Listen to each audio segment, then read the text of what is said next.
பணம் பாதாளம் வரை செல்லும் என்பது எல்லோரும் அறிந்ததே. ஆனாலும் சில நேரங்களில் பணத்தால் சாதிக்க முடியாமல் போகிறது.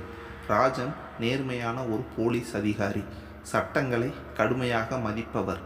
எவ்வளவு பெரிய பணக்காரனாக இருந்தாலும் அவரிடம் குற்றம் என்று தெரிந்தால் தண்டிக்காமல் இருக்க மாட்டார்.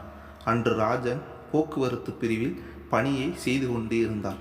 தலைக்கவசம், சீட் பெல்ட் அணியாதவர்கள், 2 சக்கரத்தில் 3 பேர் பயணம், சரியான சான்றிதழ்கள் இல்லாத வாகனங்கள் என்று பரிசோதித்து அபராதம் விதித்து கொண்டிருந்தார்.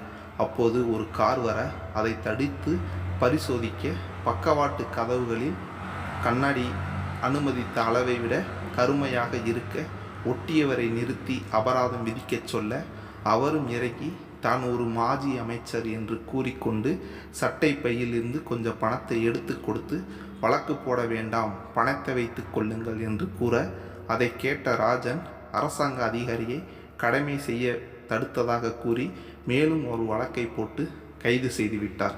அந்த மாஜி அமைச்சர் அவசரமாக விமான நிலையம் சென்று வெளிநாடு செல்ல இருந்தார். வழக்கு முடியாமல் அவர் விமானம் ஏற முடியாது. எவ்வளவு பணம் வேண்டுமானாலும் தருகிறேன், வழக்கு வேண்டாம் என்று கெஞ்சி பார்த்தார்.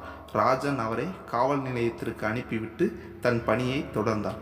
அந்த மாஜி மந்திரி பணத்தை கொடுக்காமல் மன்னிப்பு கேட்டு இருந்தால் அவரை போக அனுமதித்து இருப்பார்.